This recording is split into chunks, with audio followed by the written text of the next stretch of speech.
Hey guys, Mama Carol here, or Carol. I answer to anything.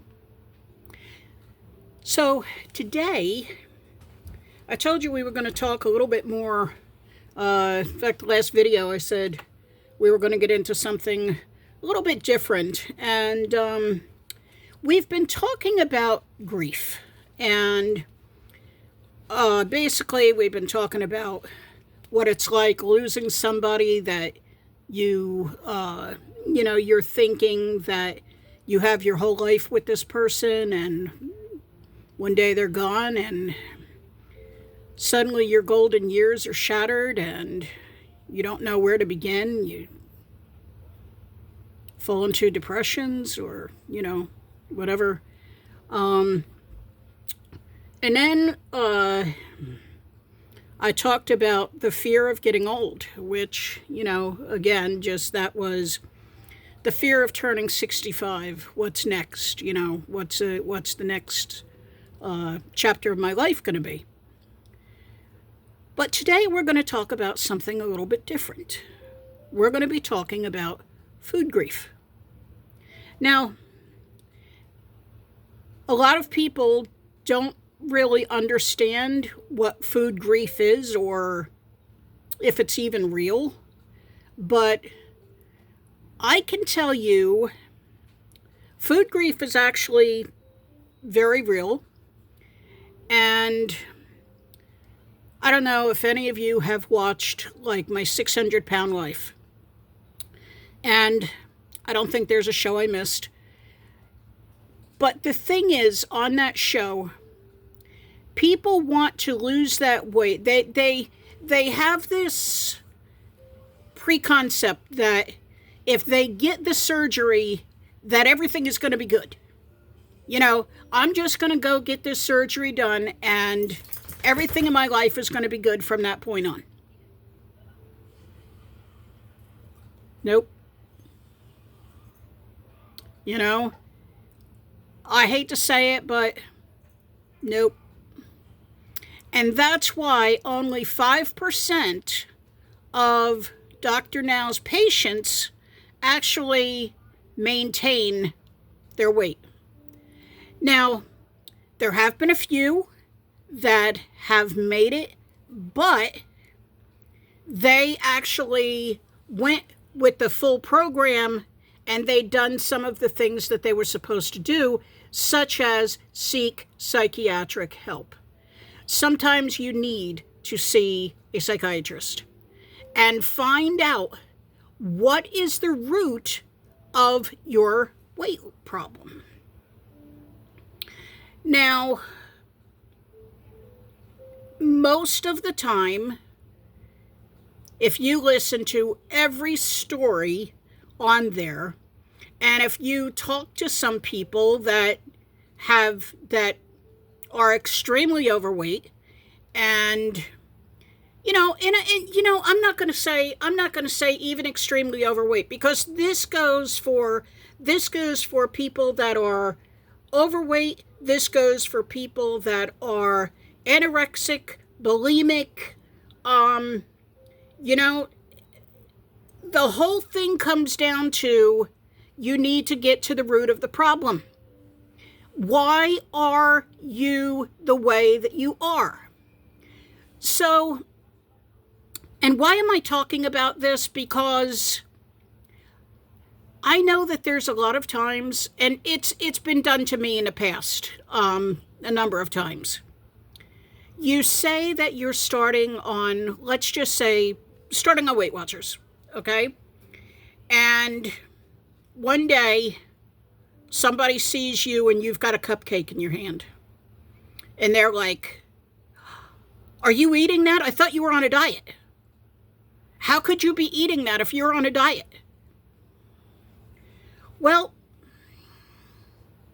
could be possible that either A, that person has lost 5 pounds that week and they're giving themselves some kind of a reward for losing that weight, and they stop right there. Because here's the thing, that cupcake did not get them to the point of where they're at. So, but then another reason could be maybe they had an extremely hard day. Maybe they're going through something personal in their life. Maybe they got into a fight with their kids that morning or their husband that morning or even at their job. Maybe they just had a really stressful day and said, you know what? I just need this cupcake. I need this chocolate right now. Because that's what we do. That's what we do when we're stressed. That's what we do when there's trauma. And that's most of what our life, as we get older, that's what a lot of it is about. You know, I was talking to my daughter one day, and she said she wasn't feeling good. And she was doing really good for the week. You know, she's following everything. And she said her husband was bringing home cupcakes and something else. And I kind of just looked at her and I was like, oh, okay. I don't know why, but, I didn't say anything about her eating them. And, I noticed like for 2, 3, 4 days, she was like eating like, it was cupcakes and it was pasta and it was cookies and potato chips and, back to the regular soda and stuff. And so I said, you were doing so good. What happened? And she said, I just felt like I needed it. I felt like I probably wasn't going to heal if I didn't have it. You know what that was? Trauma. And she told me afterwards, she said, now she had been in the hospital a lot as a child. She had asthma every 2 weeks. It was another week hospital visit. And she said, when I was in the hospital, what did you do for me? And I said, I don't know. She said, you always brought me things to make me feel better. Now, of course, back in that time, there wasn't a new game for your Switch or, things like that, So it was like the only thing available at that time was coloring books, crayons, things like that. But I knew that if I picked her up a pack of Tasty Cakes or, some kind of candy, I knew it would put a smile on her face. That was my only thing, was that it would put a smile on her face. Now, had I realized that back then, what that was going to cause 30 years later, 35 years later. So I think it comes down to just like when you're a child and you have a cold, you're just not feeling good. What is the first thing moms usually do? Make you some chicken soup to make you feel better. So you have chicken soup and you have crackers. Now, I know a few people that the minute they feel like they're getting sick, they need chicken soup. Because it brings back that comfort again. So everything that you do as far as weight loss and things like that, it still comes down to the root of the problem of why did it happen in the first place. Yes, I love food. And a lot of times I would have to say it happens because I just love food. Why do I love food so much? Because when I was growing up, there were always parties at my mom's house. It didn't matter if it was Easter, Memorial Day, Labor Day, Christmas Eve, Christmas Day, Veterans Day, Armed Forces Day. Mother's Day, Father's Day. Every holiday had a party.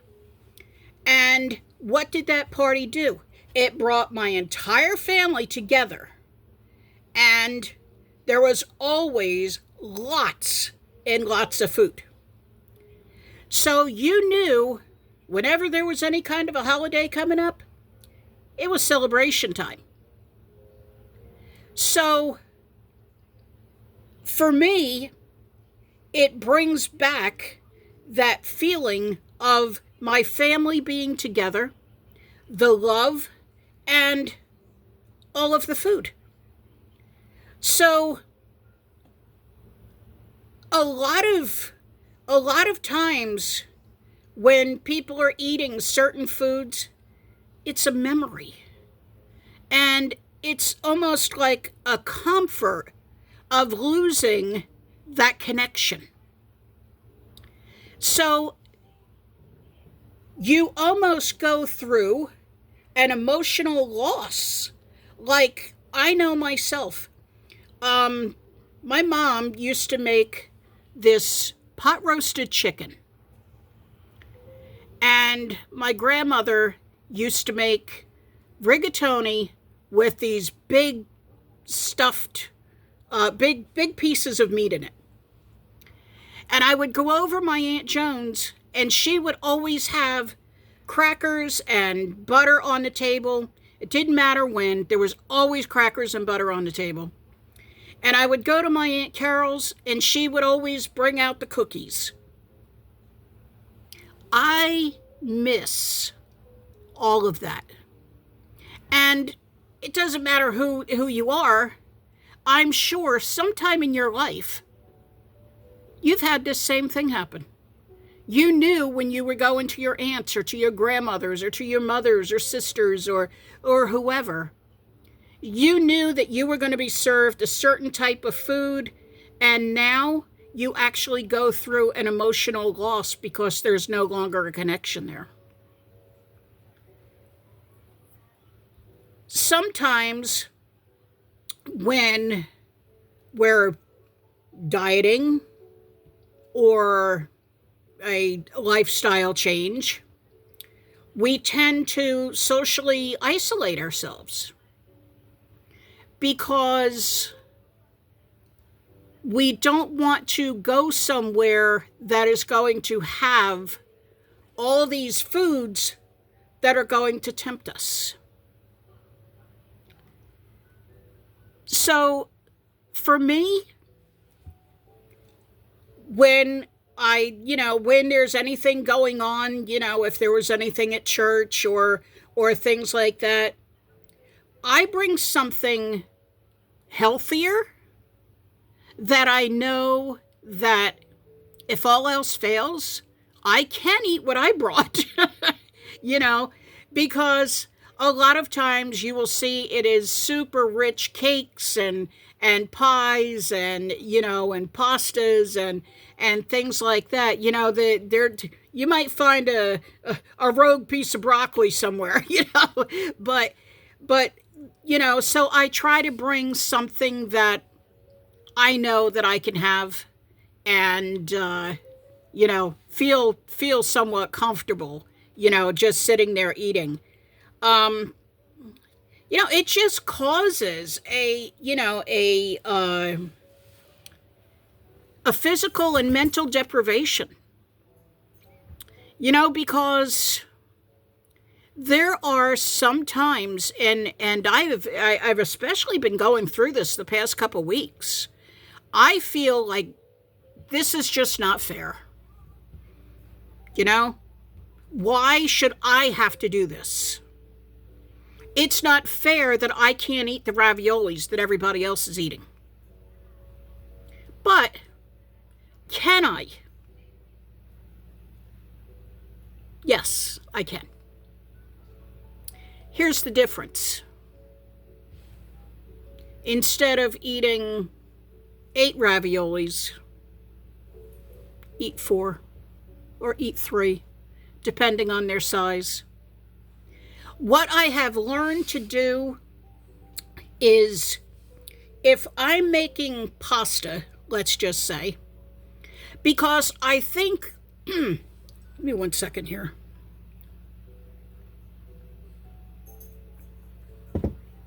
Ah, that coffee hits. I think what we do sometimes is we do deprive ourselves of things that we do enjoy. And it really doesn't have to be that way. Because, like I said before, that cupcake didn't get to you to where you are. So more than a half a cup of pasta, it's not going to put 5 pounds on you.